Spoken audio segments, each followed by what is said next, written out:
buenas tardes, buenos días, depende del país en donde nos estén mirando. Ustedes saben que Valientes Mujeres es visto a lo largo del mundo, en lugares hasta que ni siquiera nosotros imaginábamos que existían. Pero ahí están escuchándonos, siempre hay un argentino o alguien que nos está escuchando y estamos tan agradecidos. Y hoy en este día tenemos a alguien muy especial que me gustaría que, bueno, él se va a presentar, pero Oscar Castellucci. ¿Lo estoy diciendo bien? Perfecto. Perfecto. Bien. Oscar es de Argentina y él nos va a contar por qué está con nosotros compartiendo hoy una sección de Valientes Mujeres. Bienvenido, Oscar. Bueno, muchísimas gracias.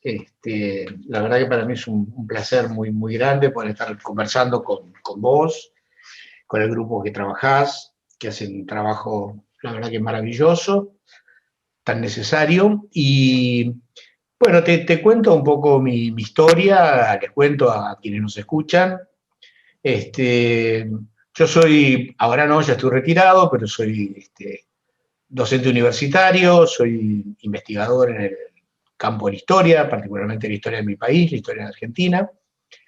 Y mi vida cambió abruptamente en el año 2006, en diciembre de 2006, cuando mi hijo menor, que tenía 20 años, Martín, fue asesinado en la puerta de una discoteca por una de las personas que cumplían el rol que acá en la Argentina genéricamente se llaman patobicas, que tienen distintos nombres, ¿no? Son los porteros, los encargados de las entradas de los boliches nocturnos.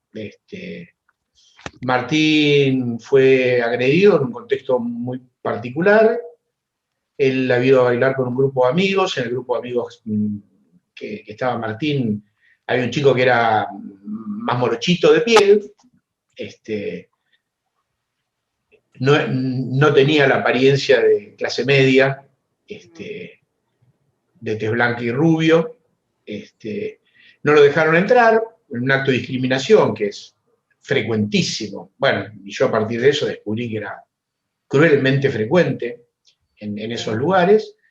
Los hicieron esperar, Martín se quedó con él, lo acompañó, quisieron volver a entrar, a Martín lo dejaban entrar y otra vez al chico lo rebotaban, hasta que, bueno, encaró a la persona que estaba en la puerta a preguntarle por qué, y bueno, la respuesta que le dieron fue golpearlo.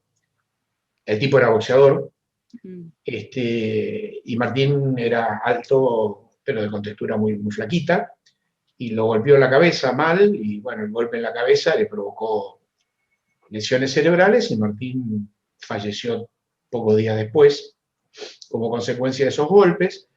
Y bueno, a partir de ahí, naturalmente, nuestra vida familiar cambió, mi vida. Yo siempre digo que en ese momento, a los 57 años, nací de nuevo. Y si siempre, digamos, siempre fui un tipo que tuve un compromiso político y social grande, pero a partir de ese momento empecé a descubrir muchas cosas que las conocía teóricamente, pero que la vida, como siempre digo yo, me hizo la prueba del ácido, a ver si realmente lo mío eran convicciones reales. Y bueno, la posibilidad de esa mirada, más allá del dolor profundo, inmenso, me permitió ir descubriendo como capas de la realidad, ¿no? Como capas de cebolla en la realidad. Eso también me ayudó mucho y me ayuda mucho a hacer el duelo, porque el duelo no termina nunca, ¿no? Si bien pasaron 15 años, es lo mismo. Siempre va a estar, sí. Siempre, siempre va a estar. El dolor, aquel que sufre una situación de este tipo sabe que no hay superación de ese dolor, ¿no? La ausencia, y sobre todo de un hijo, es, como digo yo, es una ausencia permanentemente presente. Y bueno, me ayudó a transitar ese camino, ir descubriendo esa realidad, darme cuenta que había que hacer algo.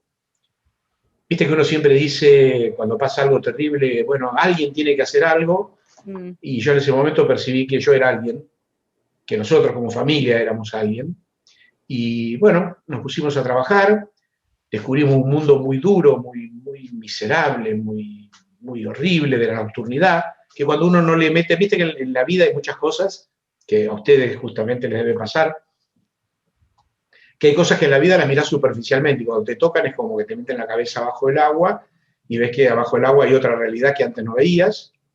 Y bueno, yo hice ese camino. Y conformamos una asociación civil, que le pusimos el nombre de Martín, y bueno, nos dedicamos desde entonces a pelearla con una convicción que tiene que ver con la experiencia personal. Yo no digo que sea una verdad universal, pero que entendimos que lo que le había pasado a Martín tenía que ver con la ausencia del Estado.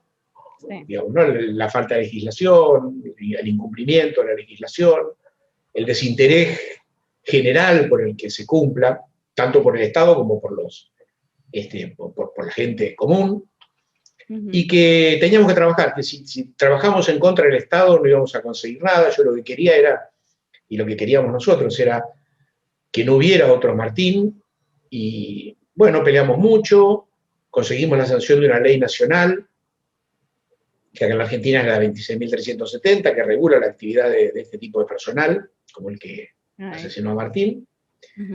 Y bueno, a partir de entonces se crearon, en el camino de estos años, se crearon las instituciones, en el ámbito del Ministerio de Justicia de la Nación, en las provincias. Hubo un crecimiento, una estructura importante, donde a este tipo de personal que trabaja en la noche, que tiene una larga historia de su producción, ¿no? Pero que tiene que ver acá en la Argentina con que más o menos a partir de la década del 80 el Estado se fue retirando de muchas de sus responsabilidades, entre ellas la de la seguridad. Hay un fuerte crecimiento de la seguridad privada, y esa seguridad privada crece desregulada, anómalamente, y bueno, provoca cosas como la que tocó pasar a Martín, ¿no? Gente sin ninguna capacitación, sin ningún control, sin ningún registro. Bueno, con la ley conseguimos que se creara un registro nacional, y fundamentalmente, quizás por defecto profesional, ¿no?, de ser docente, a mí me parecía que era muy importante capacitar a este personal. Y bueno, se creó una escuela de capacitación, trabajamos mucho en el diseño de programas, y bueno, fuimos acompañando al Estado desde nuestra asociación en la formación de esos organismos del Estado, asesorándolos en la medida que podíamos.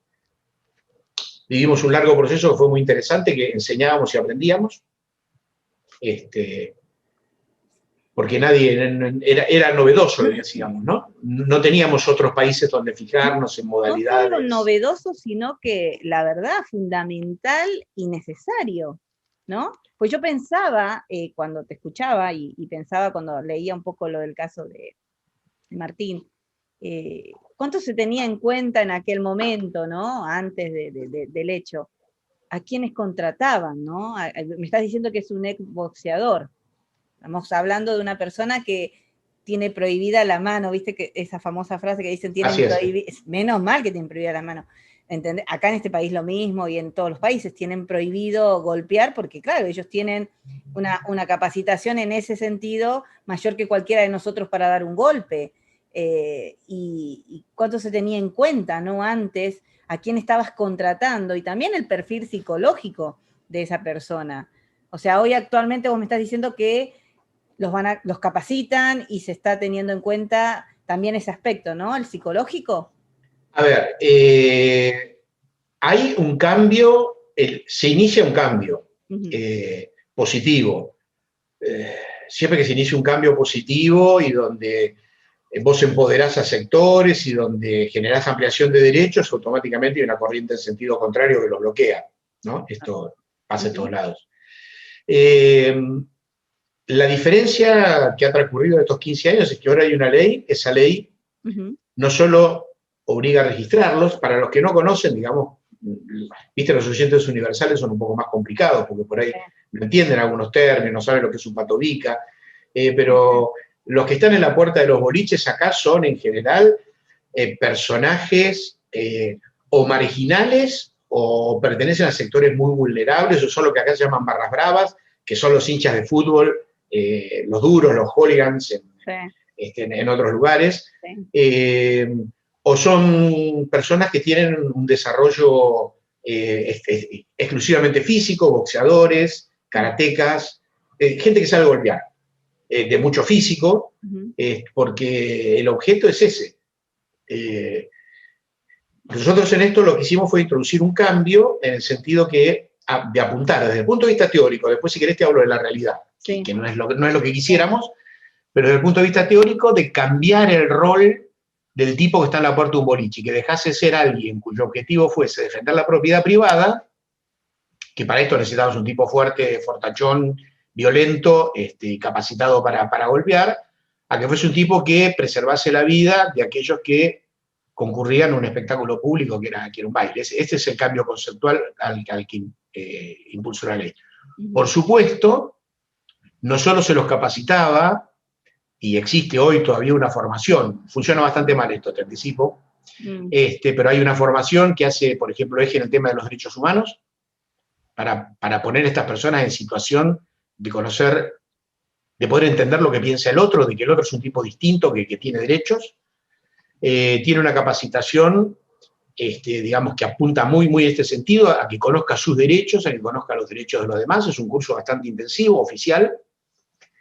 Y también hicimos hincapié en dos cuestiones, en exigirles lo que se llama antecedentes penales. Claro, sí, que hay que tener. Porque en general en ese sector había mucha gente que justamente por ser violentos tenían antecedentes en este terreno, y un acto psicológico. Esto fue sí una novedad que incorporamos, porque nos parecía que era determinante y que era posible determinar lo que es un perfil violento, y que las personas que tuviesen ese perfil no podían desempeñar esa función. Digamos, esto en la teoría es la estructura que creamos.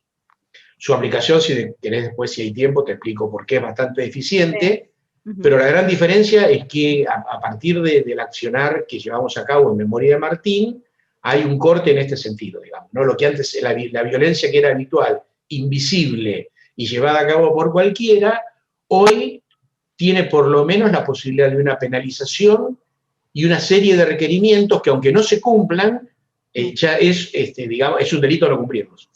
Ya es un delito, claro.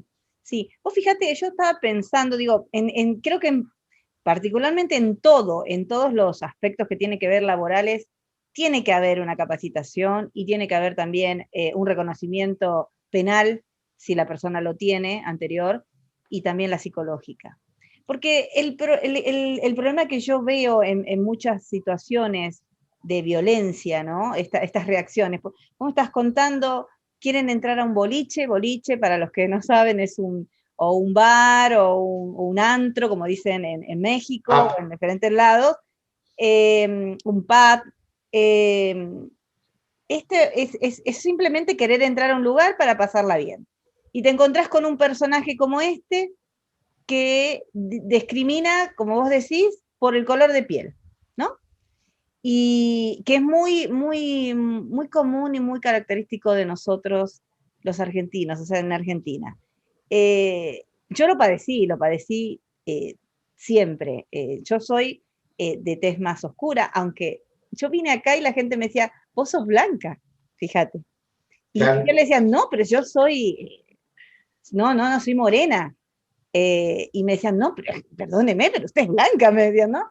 Porque tengo un tono más oscurito que un blanco, ¿me entendés?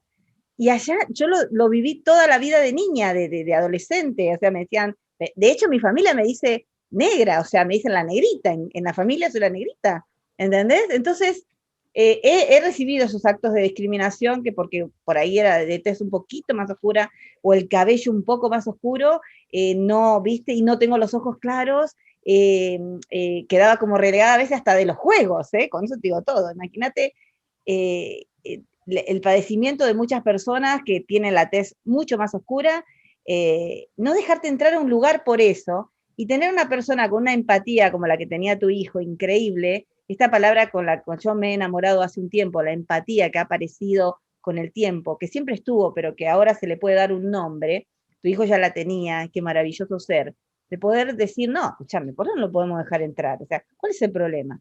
Y recibir la reacción de otro que tiene violencia, que tiene todo un historial, ¿no? Una carga energética negativa, y accede a esto de golpear a esta persona y quitarle la vida a los días, ¿no? Pensaba en que la necesidad de ustedes o la realidad de ustedes de poder hacer visible esta situación que sucedió, para que la gente empiece a entender que nadie tiene derecho a agredir al otro, ¿no? Por el simple hecho de estar ocupando un puesto, un lugar. Y en este caso es los famosos patobicas, como le dicen en Argentina, o los cuidadores o privados, como le estén llamando en diferentes países, que siempre han tenido esa actitud. Al menos yo lo he visto en mi país, ¿no? En Argentina. Esa actitud de negación, de elegir con el dedo, este entra, este no entra, y el de agredir. Y estas agresiones han continuado, ¿no? De alguna manera, vos me decís, hoy están un poco más asegurados con algunas leyes o con el hecho de poder juzgar el delito. Pero, por ejemplo, tenemos un caso de Fernando Báez, lamentable caso, donde no fue víctima de un patobica, pero a la vez sí, porque ¿quiénes lo sacaron afuera y lo echaron a la calle? ¿Quiénes lo expusieron? ¿Quiénes no estuvieron protegiendo? Porque si la realidad es la seguridad, deberían haber visto, si sabían que había una pelea dentro, sabían que la pelea iba a continuar o no. Ellos lo sabían. Exactamente. Ellos sabían que... Y se lavaron las manos, o sea, seamos reales. Me lavo las manos, ellos sabían de esto. No lo hicieron ellos, pero para mí son también culpables de esta situación. Tirar a una criatura a la calle, a los lobos, y que hagan lo que quieran, y estoy segura, así como se sabe todo, sabían que había una gran pelea afuera, lo sabían. Y termina también en la muerte de un joven que no debería haber terminado así. Y que cayó en manos también de otros violentos, ¿no? Porque el perfil de violencia de esos chicos, yo lo lamento terriblemente por los padres de Fernando, pero también lamento por los padres de los otros que no se dan cuenta que hay un grado de violencia en sus hijos también, generando esto, ¿no? De querer golpear a otro. El golpe, vos sabés que yo siempre le tuve miedo a los golpes, o sea, en general, a los golpes que te puedes dar vos mal, por ejemplo, te puedes caer y golpear, pero el golpe que te puede provocar otra persona, porque con la fuerza o la intensidad que venga, ahí hay una diferencia, ahí puede cambiar la situación. Puede ser simplemente un golpe, puede ser un asesinato, ¿no? Así es, mira, te digo algo, el caso de Fernando Báez Sosa, para los que no conocen, es un chico que tenía 19 años, que fue asesinado por un grupo de rugbyers a la salida de un boliche en la localidad de Villa Gesell. Mirá lo que es una paradoja, ¿no? Fernando Báez Sosa vivía a la vuelta de mi casa, acá de donde yo te estoy hablando. Ay. Viste, en esta ciudad tan gigante no te conoces, porque vivís a 2 cuadras y es como si fuera otro mundo, pero yo me asomo acá por la ventana y veo la escuela a la que venía Fernando, venía acá frente a casa. ¿Sabes qué pasa, Analía? Vivimos en una sociedad violenta. Vos hablabas del tema de la violencia doméstica, de la violencia de género, de la violencia machista, como quieras llamarla. Vivimos en una sociedad atravesada por la violencia porque vivimos un sistema violento. Digamos, no es casual esta generalización de la violencia que vivimos, porque vivimos en un sistema que para subsistir tiene que ser violento. Entonces esto se hace carne en la gente. A mí lo que me parece terrible es cuando, yo creo que hay dos formas de violencia, ¿no? Yo creo que hay una violencia vertical, que es la violencia con la cual el sistema te disciplina. A raíz de la muerte de Martín, una vez alguien me dijo, en realidad el patobica que mató a Martín es el patobica grande que está en algún lugar y el que nos controla todo el tiempo para domesticarnos. Y creo que hay una violencia que después de esa violencia vertical que te genera el sistema y que te aplica de maneras increíbles todos los días, se vuelve horizontal. Entonces esa violencia horizontal que nos atraviesa a vos, a mí, al que está en la calle, hace que haya alguien que mate a Martín en las circunstancias que lo mató, hace alguien que atropelle a alguien con el auto. Hay como una especie de desapego por la vida, una especie de desinterés por la vida. Una sociedad que nos vuelve aislados, nos vuelve lobos, nos vuelve indiferentes uno respecto del otro. Por eso esto no es una batalla jurídica que tenemos que dar, no es una batalla cultural, donde mientras no seamos capaces de generar un sistema solidario, donde veamos en el otro a alguien como nosotros, esta violencia no va a terminar, ¿no? Esta violencia no termina. Yo entiendo que nosotros generamos una ley que ayuda a que la violencia termine, pero estructuralmente la violencia de un sistema, la violencia de género, la violencia en la noche, la violencia del tránsito, va a terminar cuando generemos una sociedad más justa. Esto es algo que yo sabía, presentía y que tuve en claro a partir de que asesinaron a Martín. Sí. Digamos, ¿no? La sociedad es estructuralmente violenta, somos violentos a veces en gestos que se nos escapan cada día, y tenemos que pelear desde nosotros mismos. Por eso yo creo y siempre convoco, siempre creo que hay que hacer una cruzada en contra de la violencia, pero el mejor camino es empezar por uno mismo. Exacto. ¿No? Exacto. Creo que era Gandhi, decía que el cambio profundo siempre empieza por uno, Empieza por... y ahí creo que es donde tenemos que empezar, tenemos que predicar con el ejemplo, tenemos que construir herramientas, pero también entender, porque si no, yo no puedo creer que las personas con las que me cruzo cotidianamente sean todas herramientas de violencia, y a veces lo somos inconscientemente. Sí, vos fíjate, vos nombraste a Gandhi. Gandhi es un gran representante de la paz, ¿no? Y logró la liberación absoluta de la India a través de la paz. Acordate el hecho que hubo de él cuando decidieron decir, bueno, basta, esto no puede continuar. Él le habla a su gente y le dice, nosotros tenemos que poner la cara, tenemos que poner el cuerpo también para poder obtener algo. Entonces, nos van a golpear, sí, van a romper cabezas, nos van a matar, pero ¿a cuántos? Dice, ¿no? Y ellos eran muchísimos. Y no sé si, bueno, yo lo leí, pero también lo vi en la película que hicieron representando la vida de él. Se ponen todos en fila y están todo el ejército inglés, y ellos empiezan a dar un paso, y cuando cada paso que daban, los golpeaban, ¿no? Los mataban, y iban cayendo y cayendo, pero eran tantos, que terminan venciéndose el contrario, ¿no? Diciendo, bueno, listo. Y así en un pacto y demás terminan siendo, ¿no? Libres. Muchas veces hay muchos cuerpos que han dado la vida por muchos de nosotros como sociedad, y muchos NN. Hoy hablábamos afuera en el backstage con Oscar de algunas cosas personales, ¿no? Donde muchos de nuestros seres queridos han quedado en la nada y no ha habido justicia por ellos. Eh, y que la sociedad piensa que esto es algo que está pasando ahora y que va a pasar. Mira, sinceramente, antes de venirme del país, venirme por muchas situaciones, por muchas cosas uno decide salir del país. Escuchaba personas que decían, bueno, esto ya va a pasar, esto es una moda, ¿no? Están golpeando mujeres y matando mujeres porque es una moda. Y yo decía, pero ¿qué está diciendo esta persona? O sea, ¿cómo puede transmitirle a la sociedad lo que está diciendo esta persona? El famoso no te metas, ¿no? El famoso no te metas, o el no miremos para el otro lado, que creo que vos tenés un programa que después nos vas a contar, el no mirar para el otro lado.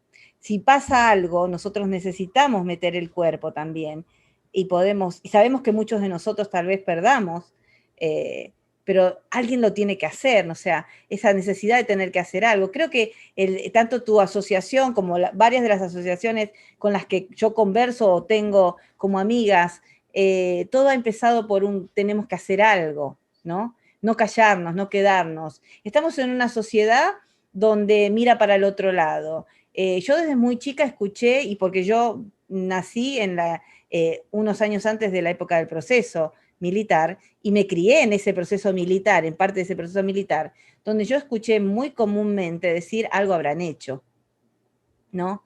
Nadie hace nada para merecer ser ni descuartizado, ni golpeado, ni asesinado, ni atropellado, ni violado, ni nada de eso. Nadie hace cosas para recibir eso. Entonces es una frase que hay que erradicar, para no tener siempre ese pensamiento. Cuando yo he compartido muchísimo con mucha gente, estar mirando un programa y de repente aparece una noticia de acaban de asesinar, o pasó esto, pasó lo otro, y siempre tenés uno en el grupo que salta y te dice, igual, mira dónde andaba, fíjate, en la noche, en esto, en lo otro.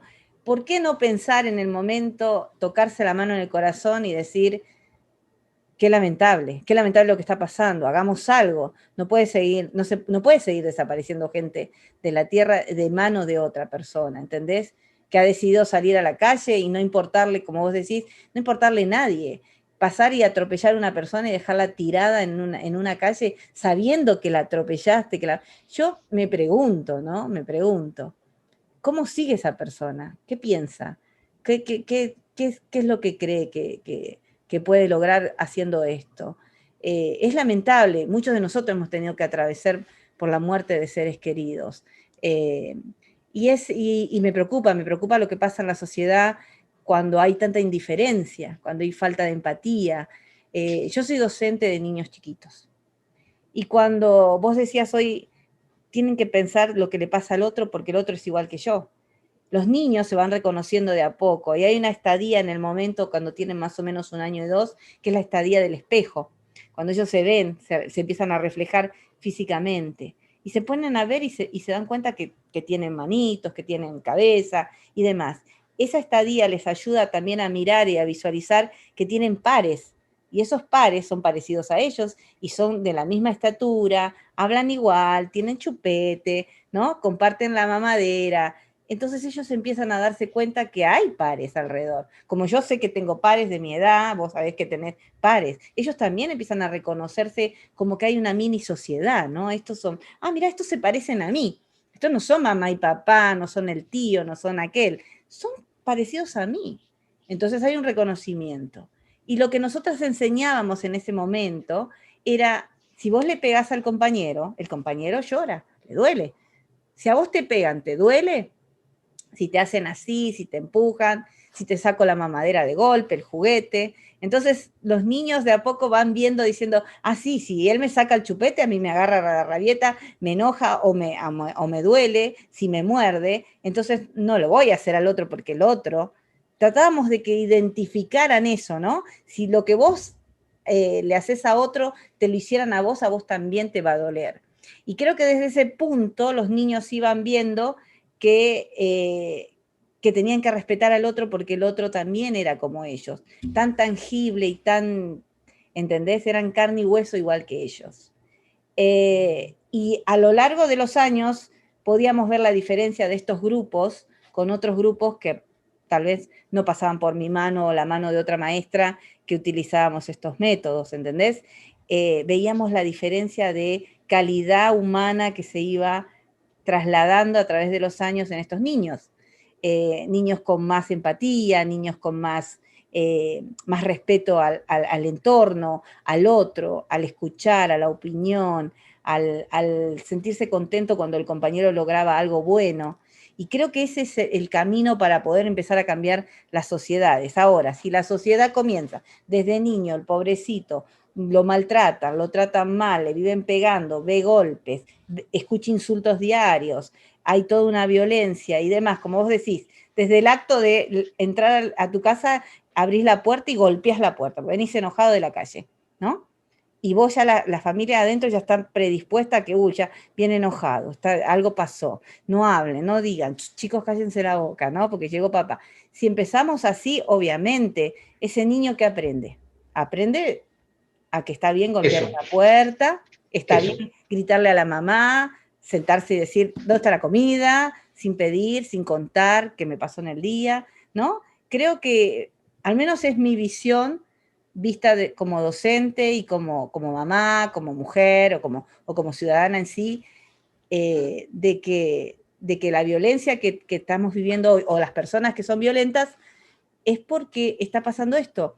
Vienen arrastrando un círculo violento que les ha demostrado, por lo menos a ellos, de que se puede seguir viviendo así, violentando al otro. Y es así, lo que pasa es que vivimos en una sociedad en la cual, mirá, como vos decías, yo tengo un programa de radio y he vivido toda mi vida de la palabra. Cada vez me convenzo más que la palabra es importante, pero a la vez me convenzo cada vez más de que más importantes son los gestos que las palabras.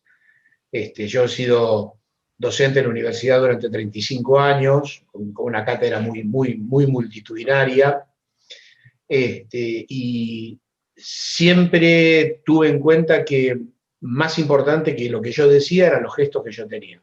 Y bueno, al cabo, digamos, cuando me retiré, recogí de muchos de mis alumnos, paradójicamente, la valoración esa, ¿no? Es decir, no recordaban exactamente lo que había dicho, pero sí tenían en cuenta el gesto, la actitud, el modo de relacionarse, el modo de contestar, de responder, la responsabilidad que uno asume.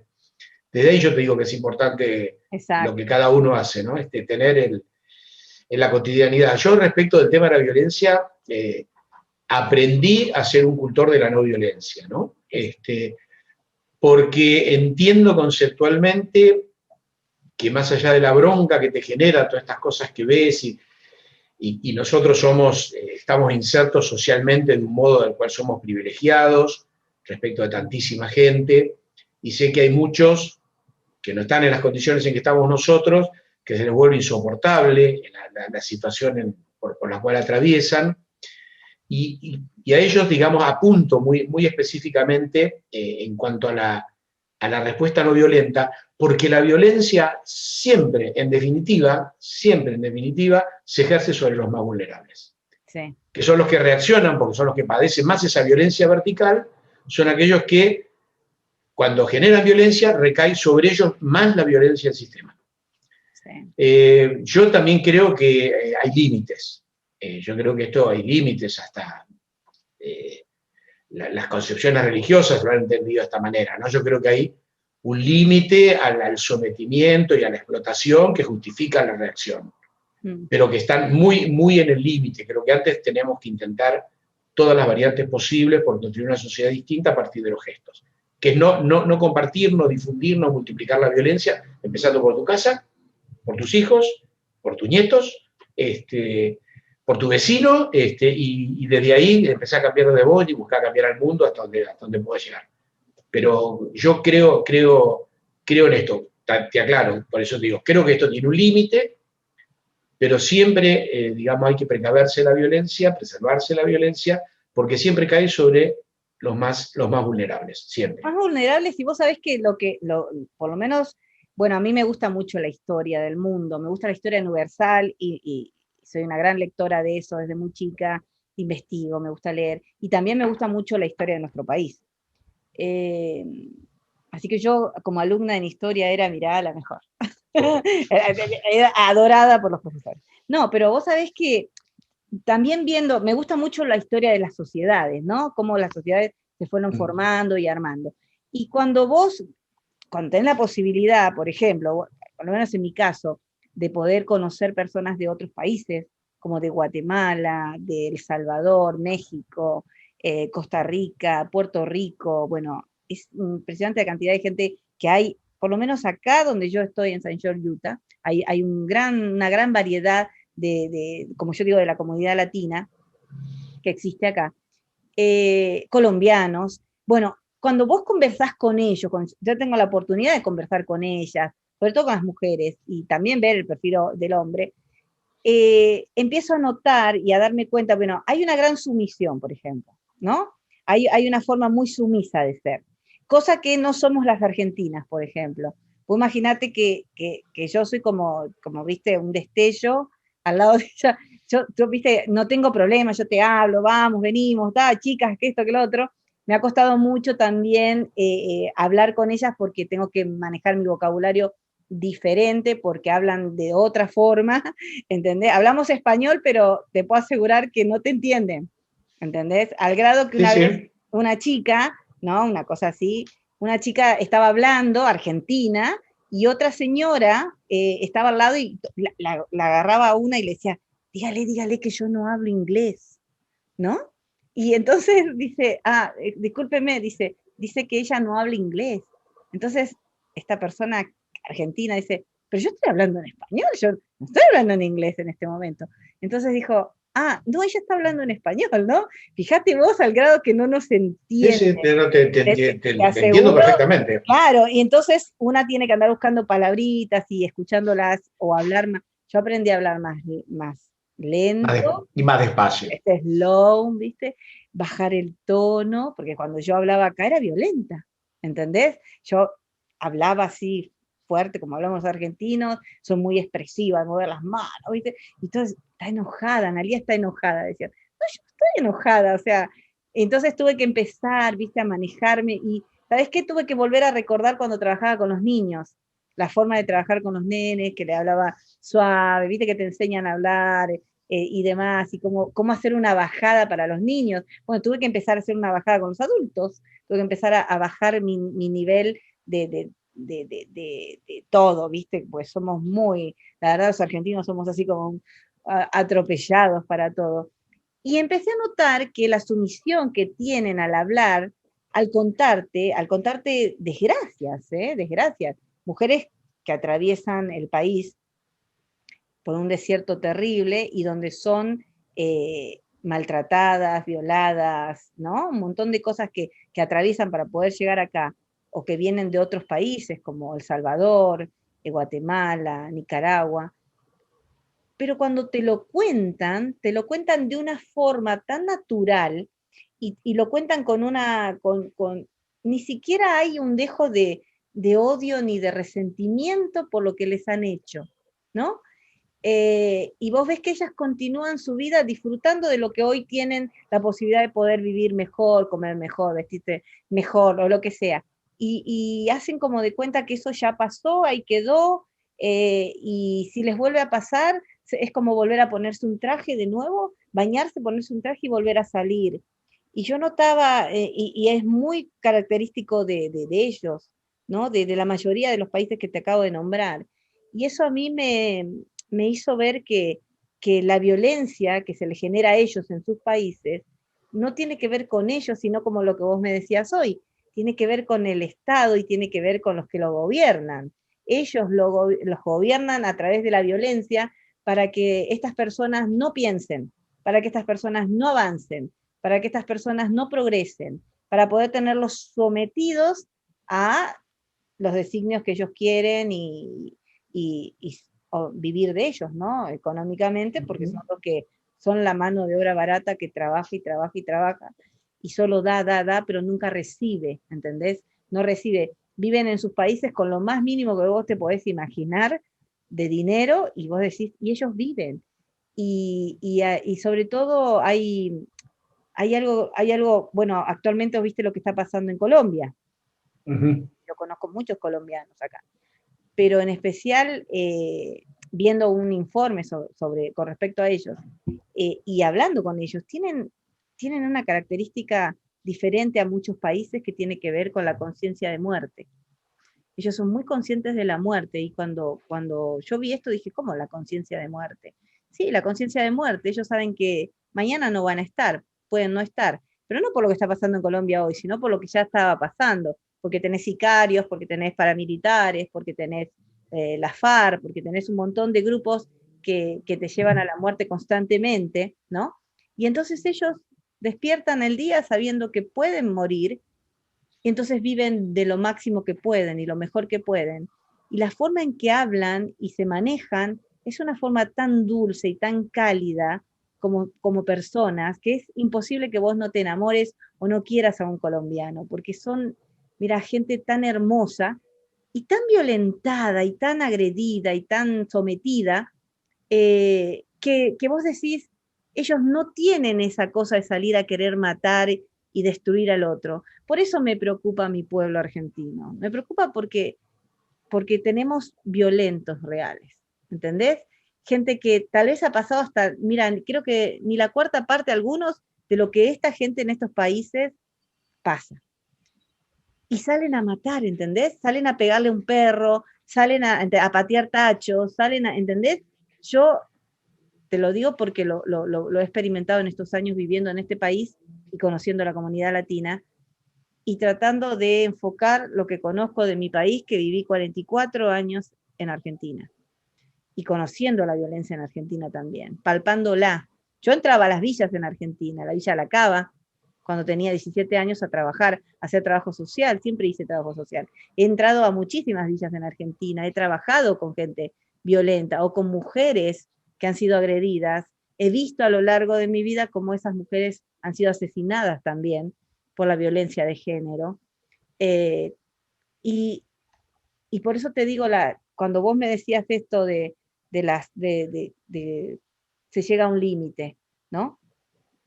¿Qué le pasa entonces a nuestro pueblo, a nuestra gente que se llega al extremo de la violencia o del odio? ¿Estamos cansados nosotros, los argentinos, de tanto abuso? Y yo creo que ahí lo que vos me describís es, por un lado, para mí muy, muy enriquecedor y me ratifica algo que por lo menos pienso que es así. O sea, tu experiencia me enriquece porque me ratifica algo que yo creo respecto de la diferencia en entre los países latinos y de Argentina, por ahí conociendo un poco más lo que hay en Brasil. Este, en un mundo desigual, en un mundo sin justicia, no puede no haber violencia. Esto yo estoy convencido. Yo lo que he aprendido en los últimos años, de lo que hablábamos al principio, es que desde nuestra mirada, de argentinos, de urbanos argentinos, porque la Argentina también tiene Sí, muchas de esas diferencias internamente que vos describías. Si mirás algunas provincias, en el noroeste, por sí, ejemplo. estamos muy, sí. Este, yo creo que esa violencia estructural tiene que ver con la desigualdad y una de las cosas que decía que aprendí, que obviamente de sumarme a este proceso de empoderamiento de las mujeres en su lucha contra la violencia machista, es entender de esta mirada que no va a poder haber una sociedad más justa, que es a lo que yo aspiro, mientras la mujer no tenga los derechos equiparados exactamente a los del hombre, como debe ser, hasta que no seamos iguales. Mm. También puedo percibir el abismo que hay hacia esto que vos me contabas, ¿no? De una mujer que puede vivir en El Salvador, en México, sin tener ningún dato, es perceptible la violencia machista que hay. Por lo menos en la sociedad mexicana de Argentina esto se percibe por lo que se conoce, ¿no? No, y es real. Eh, Y supera. Y te digo, y creo que me quedo corto, muy no, no, corto en la imaginación. supera la ficción, ¿eh? La realidad supera la Sí. ficción. No, Este, que me hace pensar, digamos, lo lejos que estamos de una sociedad realmente mejor y cuánto queda por hacer. A mí estas cosas no me desaniman, yo siempre lo dije. no. A mí estas cosas que me parecen que frente a vos se te plantea una montaña como el Everest que parece inaccesible, a mí me da, a pesar de la edad y del tiempo pasado, me dan Bueno, fuerzas no, pero somos iguales, porque a mí me, también, no importa la edad, me da fuerza para seguir más, ¿no? hay Pero mucho para hacer, Oscar, mucho. cuánto más lejos estamos y cuánto a través de esta charla, para mí, supongo para los que están escuchando, este, grafica todo por qué vivimos en la sociedad violenta en que vivimos. Ah, Y yo creo que en Argentina, si bien no padecemos en los centros urbanos, sobre todo, y quizás una mirada muy, muy porteña, ¿vos creo que sos de Pergamino? yo soy, mira, mis últimos años los viví en Porque vi Pergamino. que hay muchas de Pergamino en el Ay, grupo. no, no, son todas mis chicas, mi gente. No, yo viví mis últimos 12 años en Pergamino y yo creo que soy pergaminense. O sea, amo Pergamino, los amo.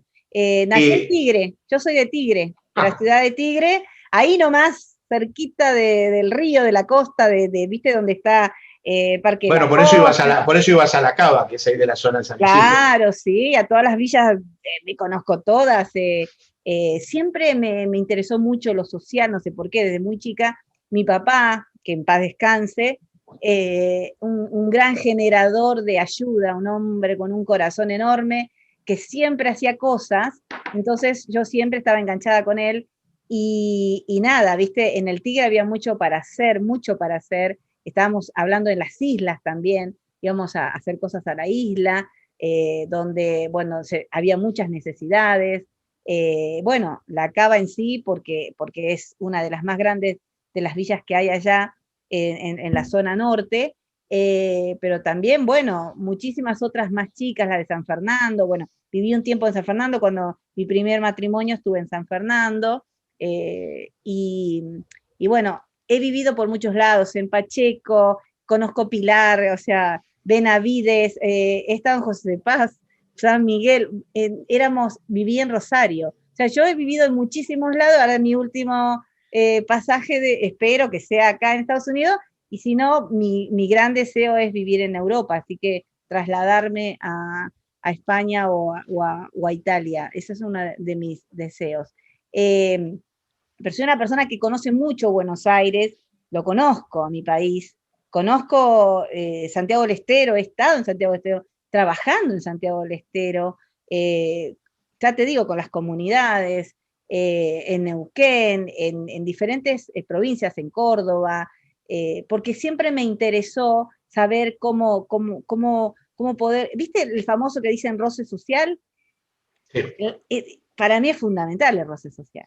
El roce social Bueno, es ver la realidad, digamos, es ¿no? estar, y es el que te abre las puertas a poder comunicarte hoy como me puedo comunicar con vos, que parece que nos conocemos de 1000 años, que nos conocemos siempre. Sí, lamentablemente hay muchos que viven mucho tiempo en un lugar y son turistas de ese lugar, ¿no? O sea, Ahí, cerradito, tienen la mirada turística. claro, y viste, y uno No ven a tiene la que, gente. no ven, te ven No ellos ven. solos, ¿viste? Y no es así. El hecho de poder vivir en diferentes lugares a mí particularmente me ha dado esta forma de ser también quien soy, como pienso, como veo, como vivo, como disfruto, y siempre apreciar la oportunidad de poder conocer cada vez más. Llegar a este país y conocer gente de todo el mundo es maravilloso, es increíble. El sistema norteamericano, por ejemplo, acá la violencia en Estados Unidos, sí existe la violencia en Estados Unidos, obvio que existe, pero hay una regulación y una ley tan estricta que te digo que lo piensan 3 veces antes de violentar a alguien. Acá vos, primero no podés levantar la voz, en ningún lado. Ni siquiera cuando vas en el auto, vos manejando y vas hablando, viste que nosotros los argentinos vamos hablando, y vamos, qué sé yo, y con mi esposo, somos muy de gesticular, y te están mirando del otro auto, porque piensan que él me está gritando, me está violentando, y ya vos los ves con los teléfonos así, decís, bajá la manito, seguí manejando, mirá para adelante porque ya está por llamar al 911, y es literal lo que te estoy diciendo. Estábamos en un supermercado acá, en un Walmart, y estábamos, viste cómo somos los argentinos, pues nosotros somos así. No, pero este no era el que necesitamos, es el otro. No, pero viste, discutiendo uno con el otro porque pero no estábamos discutiendo, sino que viste que nunca nos ponemos de acuerdo. Y se acercó uno de los chicos, que es repositor, al lado mío, se paró al lado mío y me dijo si yo estaba bien. Me dijo, it's okay. Entonces yo me di cuenta y lo miré y le dije, yeah, it's okay, no problem, my husband, es mi esposo, estamos, ok, me dijo, voy a estar acá, ¿no? Por cualquier cosa. Y Sí, yo dije, sí. ok, thank you so much. ¿Te das cuenta? Entonces pues yo dije a mi esposo, vayamos para otra góndola y no hablemos más así porque piensa que vos me estás violentando, ¿entendés? Y pasó también con mi hijo que era más chico y estaba con el carrito, viste que los chicos juegan estábamos comprando y sacando Sí. las cosas, y mi esposo le dice, trae ese carrito acá que hay que poner las cosas, ¿no? El changuito, ¿no? Y la cajera enseguida me dijo, ¿está todo bien? ¿No? Mirándolo a él así. Entonces yo dije, sí, no, solo le está pidiendo que traiga el carro, ¿no? Y le dije, no le Sí, des sí. nada porque piensan que estás violentando al niño, ¿no? Y vos fijate, entonces hay como una cosa que dicen, che, no podés violentar, tenés que hablarles con mucho, viste, respeto. Ellos te hablan con mucho respeto. Son muy respetuosos los norteamericanos.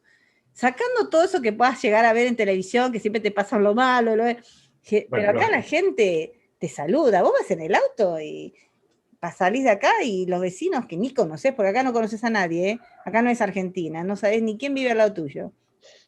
Te están saludando, ¿viste? Vos pasás y te saludan, o te mudaste a un barrio y enseguida te traen comida, ¿viste? Te dan la bienvenida, o sea, como la gente es muy amable, sinceramente la gente es amable y las leyes se cumplen. Acá te pasaste el semáforo rojo y tenés el policía literalmente atrás. Tiraste un papelito así y lo tenés al policía atrás. O sea, es como hay como un control, hay como una cosa y todos los grados de violencia se toman como algo muy serio, ¿me entendés? Me dan ganas de conocer Saint George. Ay, tenés que venir, estás invitado. Yo siempre los invito a todos y nadie quiere ver, nadie viene todavía. No, pero en serio, te estás invitado realmente a venir, acá tenés un lugar. Realmente es así, ¿entendés? Entonces vos te sentís como seguro. Si alguien te agrede o por ahí, viste, algún loquito que, viste, te dice algo que no pasa generalmente, vos enseguida llamás a la policía y decís, me acaba de agredir ese señor, me acaba de mirar mal, acá vos no le podés decir nada a las mujeres en la calle, ¿eh? Está prohibido. Vos Mira no vos, podés, no, la verdad es una realidad que vos acá, que no imaginaba. vos sabés que acá no te miran los hombres, vos te sentís el bicho canasto acá, porque decís, ay, me mira, no, o sea, Bueno, también es un poco exagerado eso. sí, vos sabés que no, vos los hombres acá no miran a las mujeres, no están mirando a las mujeres así como en Argentina o en otros países, ¿viste? Que te miran realmente, no están observando, no están, sabes que no miran a nadie, vos acá salís en pijamas, van a comprar en pijama, o sea, y nadie está mirándolo y criticándolo porque salió en pijama, ¿entendés? Vos decís, viste, está en pijama, yo por ahí soy la que mira y se vino en pijama, ¿viste? Bueno, la verdad que no, es una realidad que no me imaginaba, No, digamos. vos sabés que es muy, ¿cómo te puedo decir? Hay como una tranquilidad en muchos aspectos y todo lo que es que haya delitos se combate enseguida, o sea, se juzga enseguida, se mete preso enseguida, acá, por ejemplo, acá en San John no hay comisaría, o sea, no existe la comisaría, está la cárcel directamente, que está a las afueras. Ahí directamente te llevan, ¿entendés? Si hiciste un delito. O sea, ya entrás, bum bum, dedito, trajecito, vaya para allá. ¿Entendés? Ningún que vamos a la comisaría a ver qué pasa, lo tenemos unos días, vemos, lo sacamos, no. Y ya está el cartelito tuyo con la carita, con el numerito. Hay un diario interno que corre o el internet y vos vos todos los días podés entrar ahí y ver quiénes han delinquido, como dicen acá, en algo, ya haya sido pasando un semáforo rojo y no quiso hacer caso a la luz. Increíble, la verdad es algo que me contás que no, para mí no entraba ni en mi imaginación. No, De yo todas sé. formas, creo que todas esas cuestiones sociales, sin ninguna duda, contribuyen Contribuyen mucho, sí, a contribuyen mucho. mucho. No te digo que sea decisivo, porque creo que lo decisivo es un cambio estructural, pero Sí. que el Estado tome, digamos, esa actitud y asuma esa responsabilidad es verdaderamente un camino Es, para que haya menos es como violencia. que te demuestra que se puede, ¿entendés?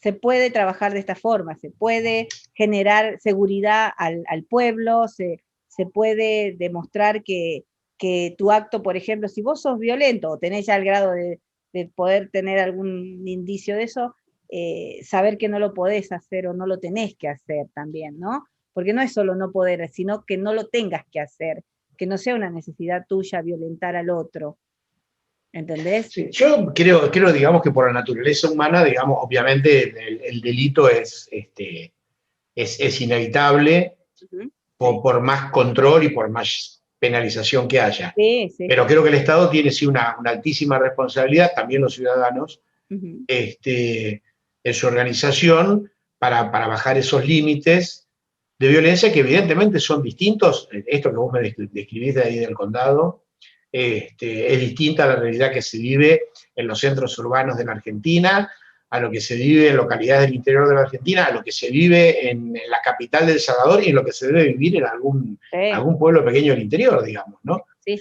¿no? Sin embargo, hay un denominador común y yo creo que frente a ese denominador común, yo insisto en lo que creo que charlábamos antes, de la necesidad de que cada uno asuma, digamos, una responsabilidad de hacer algo, de considerar que uno es alguien que puede hacer algo para modificar esa realidad. Lamentablemente, la realidad que se da, por lo menos en mi experiencia, digamos, acá en la Argentina, es que los cambios que se han generado en las situaciones dramáticas de lo que yo hablo, de situaciones límites, como lo que yo la defino como lo que son muertes evitables. O sea, que en general afectan a las personas más jóvenes y a los sectores más vulnerables, que son situaciones de violencia que debiesen poder evitarse y el sistema no lo hace.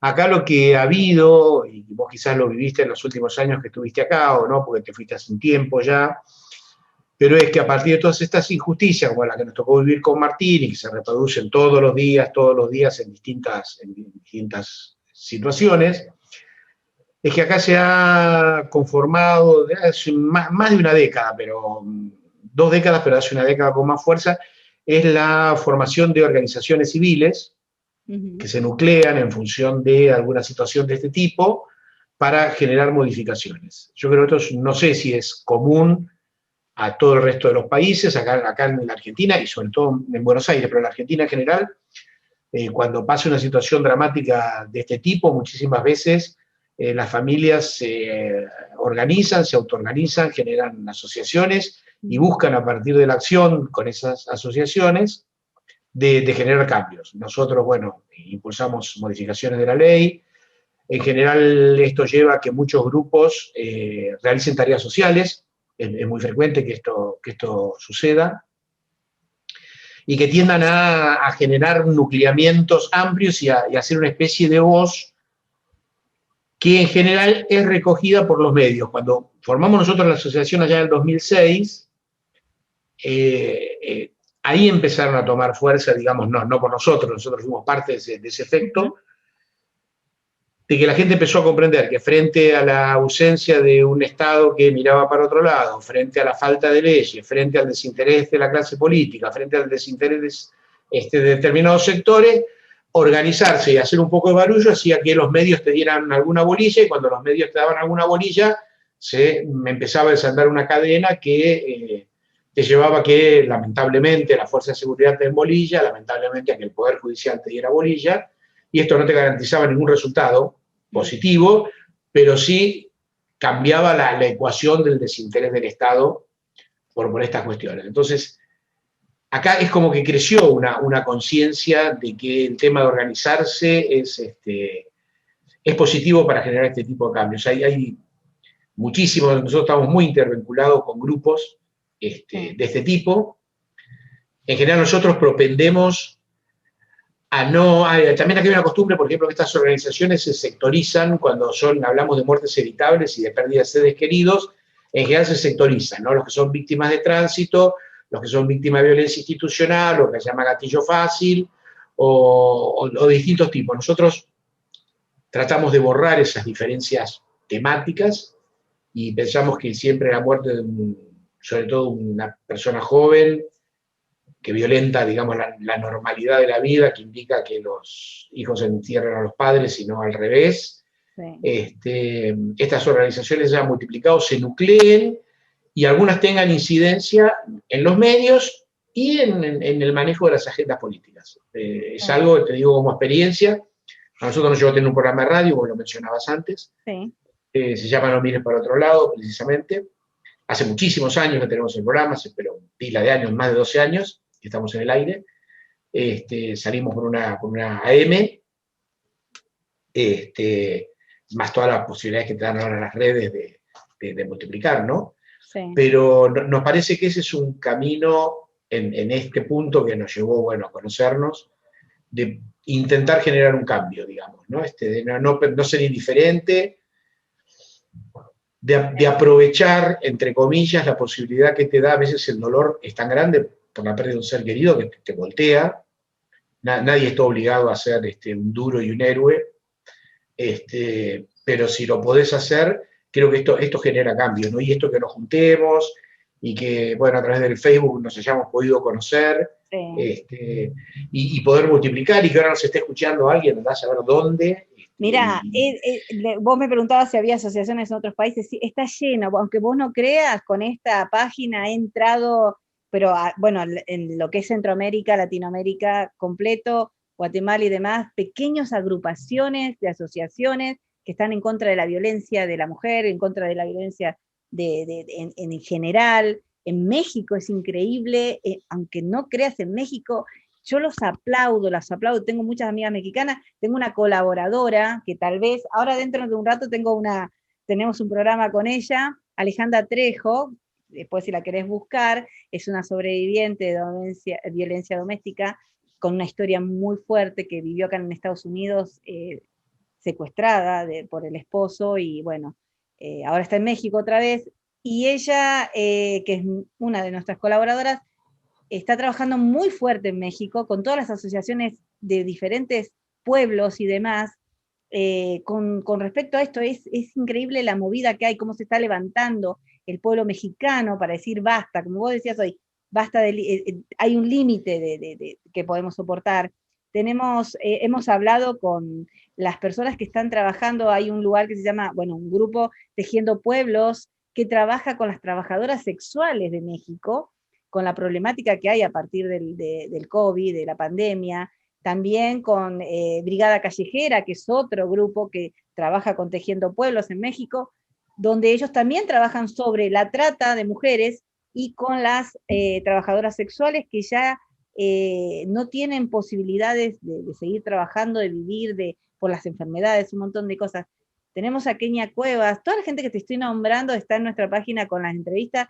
Increíble mujer transexual que ha logrado leyes y cambios en México con respecto a esto, por el asesinato que recibían diariamente, como si no fueran nadie, ¿entendés? En México. Por eso te digo, hay una gran movida, así como la que vos organizaste con tu familia y la que se está organizando en todo el mundo, con respecto a querer ayudarnos. Y por eso nuestra página es una página que une. Nos gusta esta idea de poder comunicarnos y unirnos y que se puedan entrelazar también México con Argentina. Por eso me encantaría que pudieras darle tu tiempo a Ale Trejo en México, para que ella también pueda entrevistarte y te puedan conocer en México, lo que estás trabajando, tu trabajo y tu historia también, que creo que puede ayudar y fortalecer a las personas.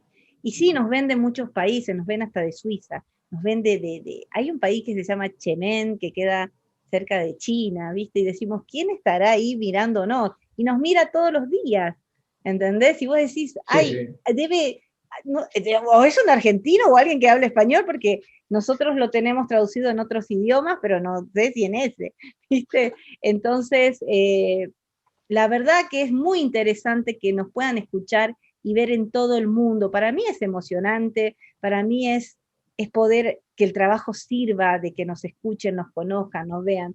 Hay alguien, estoy segura, como se lo dije también eh, a Melman, que hablamos sobre Natalia Melman, Querido eh, amigo. maravillosa persona con la que siempre estamos hablando, y con Laura, a quien aprecio muchísimo, y él tiene un dolor tan profundo y siempre trato de enviarle un mensajito. La mamá de De, Benati, Laura de, Carapunga. Se la de verdad, seres extraordinarios. seres extraordinarios, Hemos aprendido muchísimo de ellos.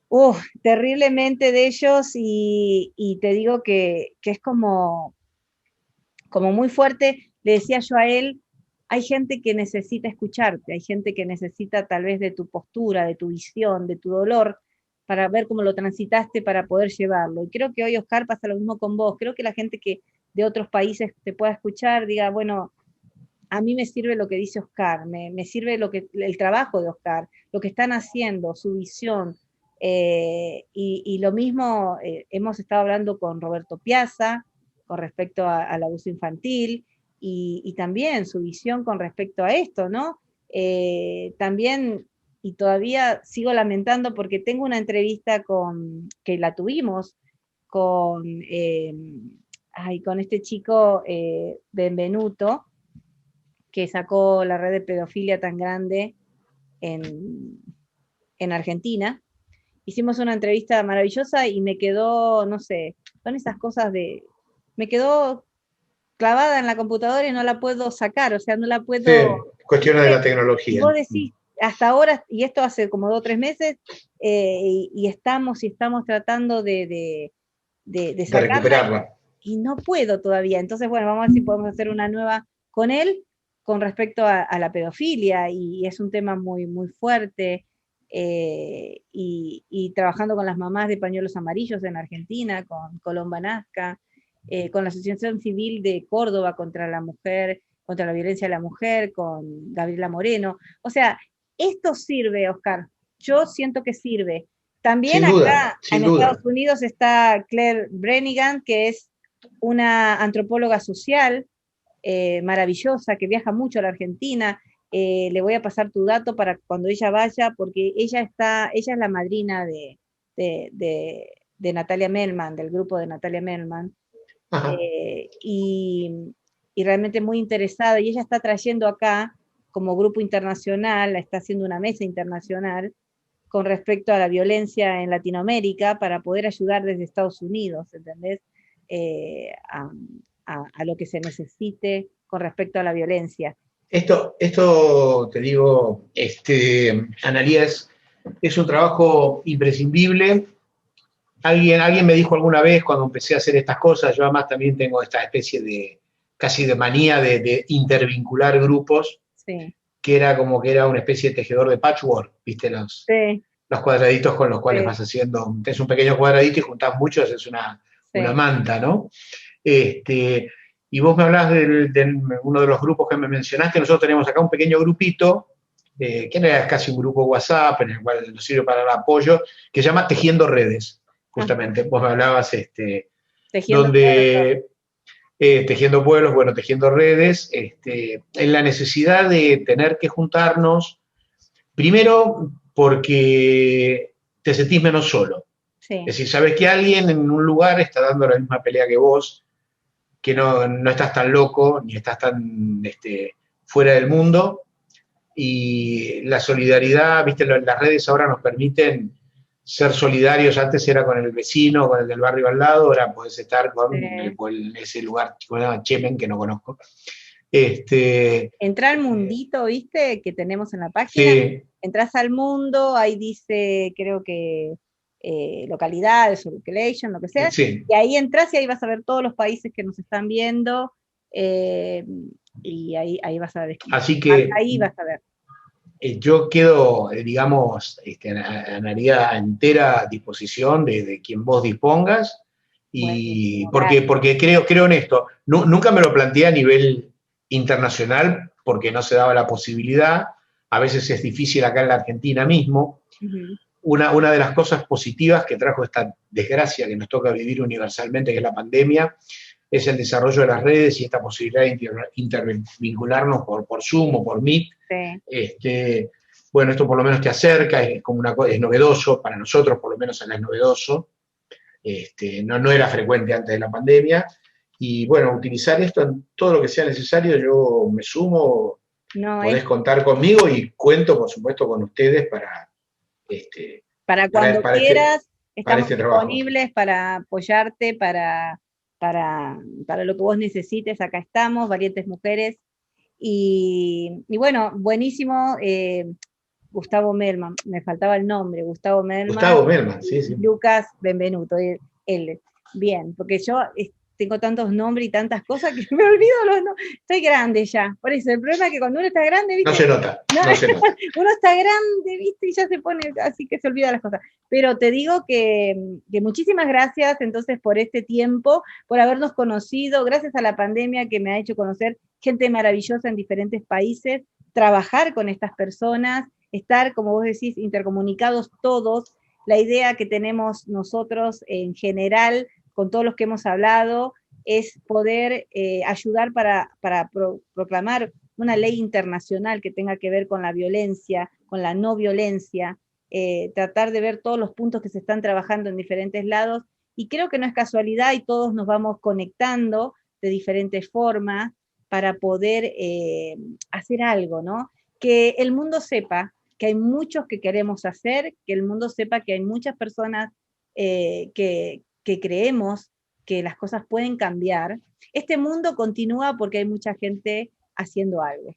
Este mundo sigue girando y sigue adelante y avanzando adelante porque hay mucha gente con gran corazón haciendo cosas y generando, sobre todo, generando buenas cosas. Te agradezco muchísimo, Oscar, por este tiempo que me has brindado. Te mando un beso enorme, un abrazo a toda tu familia. Los Gracias. abrazo en todo lo que necesiten. Aquí estamos para cuando nos necesiten, cuando quieran conversar con nosotras, acá estamos, si les somos de utilidad. Y esperamos que les sea de utilidad a quienes nos estén escuchando en el mundo. Les agradecemos porque siempre se están conectando. eh, y esperamos entonces que todo siga adelante y que tu asociación sea conocida, que conozcan a Martín, que conozcan su historia, para que no se vuelva a repetir. Fundamentalmente, bueno, y después cuando editen, recordar a los oyentes cómo conectarse con nosotros. Facebook, viste, que es la red por lo menos más difundida hoy, Sí, no vamos la más importante, de la Asociación Civil Martín Castellucci o la mía particular, porque, bueno, así nos conocimos y así podremos conocernos con otros. Recordanos tu radio para que te escuchen también, te puedan encontrar y escuchar. Bueno, si entran, digamos, a mi muro del Facebook, Oscar Castellucci, LLC, ahí nosotros todos los días, el programa va los lunes, aquí horario de la Argentina, de 10 a 12 del mediodía, de 12, cualquier cosa, de 12 a 13 al mediodía los lunes, y después se repite de 20 a 21 en la misma radio, AM740 Radio Rebelde, se puede escuchar por internet. Y bueno, a mí me parece que para nosotros ha sido un paso adelante poder conocernos, y ya te digo, infinitamente agradecidos y a disposición siempre. Muchísimas gracias, entonces. Los dejamos con un fuerte abrazo a todos y esperamos les haya gustado este programa. Chao, Analia. All the things that we wished in